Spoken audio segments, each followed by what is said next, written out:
Hello అందరికీ welcome to Naseema's world. నేను మీ నసీమాని. ఈరోజు మన కిచెన్లో రెసిపీ వచ్చేసి గోంగూర పులిహోర. ఈ గోంగూర పులిహోర పేరు వింటేనే నోట్లో నీళ్ళొచ్చేస్తున్నాయి కదండి. మరి గోంగూర పులిహోరని చాలా సింపుల్గా, చాలా టేస్టీగా ఎలా ప్రిపేర్ చేసుకోవాలనేది ఇప్పుడు మన వీడియోలో చూద్దాం.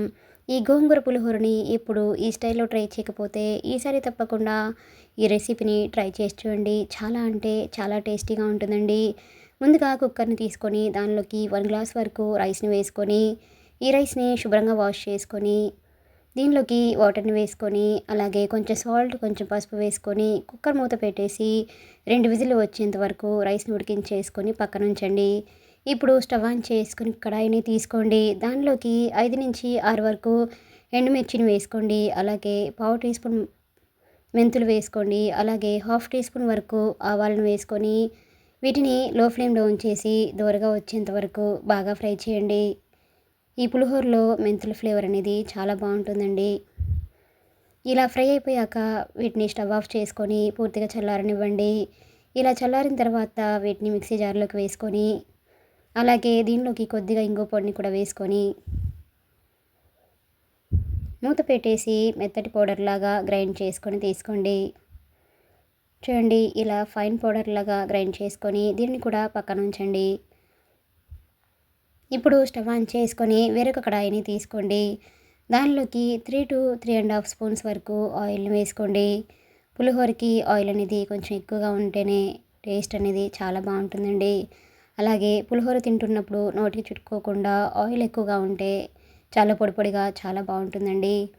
ఆయిల్ బాగా హీట్ అయిన తర్వాత దీనిలోకి గోంగూరని ఇలా శుభ్రంగా వాష్ చేసుకొని, ఇలా తడి ఏమీ లేకుండా కొంచెం ఆరబెట్టేసుకొని దీనిని వేసుకోండి.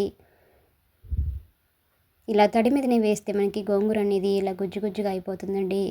కాబట్టి ఇలా కొంచెం గోంగూర అనేది కొంచెం ఆరిన తర్వాత దీనిలో ఆయిల్లో వేసేసుకొని ఇలా మీడియం ఫ్లేమ్లో ఉంచేసి ఆయిల్లో బాగా ఫ్రై చేయండి. గోంగూర అనేది ఇలా బాగా ఫ్రై అయిపోయాక దీనిలోకి హాఫ్ టీ స్పూన్ సాల్ట్, అలాగే పావు టీ స్పూన్ పసుపు వేసుకొని ఒకసారి బాగా కలపండి. ఇక్కడ నేను తెల్ల గోంగూరను తీసుకున్నానండి. మీరు ఈ ప్లేస్లో ఎర్ర గోంగూరైనా కూడా వేసుకొని ప్రిపేర్ చేసుకోవచ్చండి. ఇప్పుడు దీనిలోకి 1 కప్ వరకు చింతపండు రసంని వేసుకోండి. తెల్ల గోంగూర అనేది ఎక్కువగా పులుపు ఉండదు కాబట్టి నేను ఇక్కడ చింతపండు రసంని కొంచెం ఎక్కువగానే తీసుకున్నానండి. మీరు ఎర్ర గోంగూర తీసుకున్నట్లయితే చింతపండు రసం అనేది కొంచెం తగ్గించేసుకొని వేసుకోండి. ఇప్పుడు ఫ్లేమ్ని మీడియం ఫ్లేమ్లో ఉంచేసి ఇదంతా కూడా దగ్గర పడేంత వరకు దీన్ని మీడియం ఫ్లేమ్లో ఉంచేసి బాగా ఉడికించండి. చూడండి, ఇలా గోంగూర మొత్తం ఇలా చక్కగా ఉడికిపోయిన తర్వాత దీన్ని స్టవ్ ఆఫ్ చేసుకొని పూర్తిగా చల్లారనివ్వండి. ఇలా చల్లారిన తర్వాత మిక్సీ జార్లోకి వేసుకొని దీన్ని ఒకసారి గ్రైండ్ చేసుకొని తీసుకోండి. ఇప్పుడు దీనిలోకి మనం ముందుగా గ్రైండ్ చేసి ఉంచుకున్న మెంతుల పౌడర్ ఏదైతే ఉంటుందో దాన్ని కూడా వేసుకొని మూత పెట్టేసి ఇలా ఒకసారి మెత్తగా గ్రైండ్ చేసుకొని తీసుకోండి. ఇప్పుడు స్టవ్ ఆన్ చేసుకొని అదే కడాయిలోకి 2 స్పూన్స్ వరకు ఆయిల్ని వేసుకోండి. ఆయిల్ బాగా హీట్ అయిన తర్వాత దీనిలోకి 3 ఎండుమిర్చిని వేసుకోండి. అలాగే 2 స్పూన్స్ వరకు పల్లీలను కూడా వేసుకోండి. అలాగే 1.5 టీ స్పూన్ వరకు తాలింపు దినుసులను కూడా వేసుకోండి.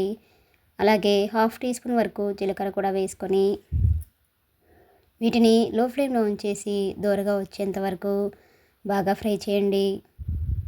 ఇప్పుడు దీనిలోకి 2 పచ్చిమిర్చిని ఇలా సన్నగా పొడవుగా కట్ చేసుకొని వేసుకోండి. అలాగే కొద్దిగా కరివేపాకును కూడా వేసుకొని వీటన్నింటిని బాగా ఫ్రై చేయండి. ఇప్పుడు దీనిలోకి కొద్దిగా ఇంగువ పొడిని కూడా వేసుకొని దీనిని కూడా బాగా ఫ్రై చేయండి. ఈ తాలింపు అనేది ఇలా బాగా ఫ్రై అయిపోయాక దీనిలోకి మనం ముందుగా ఉడికించి ఉంచుకున్న రైస్ని కూడా ఇలా పొడి పొడిగా చేసేసుకొని వేసుకోండి.